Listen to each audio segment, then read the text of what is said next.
Following the 2020 election, a lot of people have strong opinions on the topic of voter fraud. Governor Ron DeSantis recently announced the Office of Election Crimes and Security to investigate election crimes in Florida.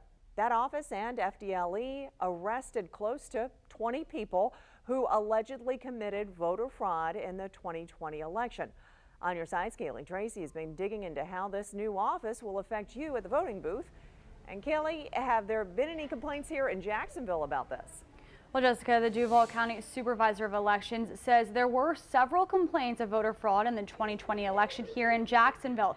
Now, according to the Florida Department of Law Enforcement, though, no one has been arrested in Jacksonville in the arrests that they announced yesterday. Most are from Hillsborough County and South Florida. It is the state's job, though, to investigate those complaints.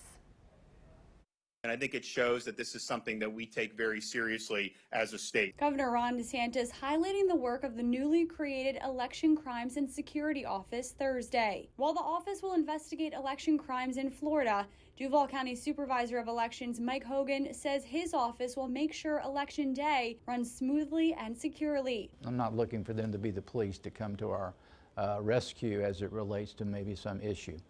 But they're looking at voter fraud. And are people voting twice? Are people voting in two different states or multiple states?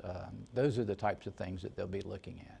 Hogan says they do pre-audits before the election, testing their equipment to make sure everything works properly, and post-audits after the election, where workers choose a race and hand count the ballots. The public is invited to watch both. And Hogan says while federal law does not allow any uniformed officers at polling sites, they'll be around the area. We have a great relationship with the sheriff, and he has a list of all 186 precincts, and his officers will be running by from time to time, not too close, but just making sure that things are going well. 2 guards are stationed at every secured ballot intake station in the county. And Hogan adds there will be more than 50 people traveling from site to site Tuesday to make sure things run smoothly and that there aren't any IT issues. Hogan also says they're projecting a 30% voter turnout, but he says so far turnout has been light. Back to you. All right. Thank you, Kelly. A few reminders as we inch closer to primary election day. Early voting ends this weekend. Election day is this upcoming Tuesday, August 23rd. Polls are open from 7 in the morning until 7 at night. And if you are in line at 7 p.m. but have not yet placed your ballot, you will still be allowed to vote. Make sure to bring your photo ID as well.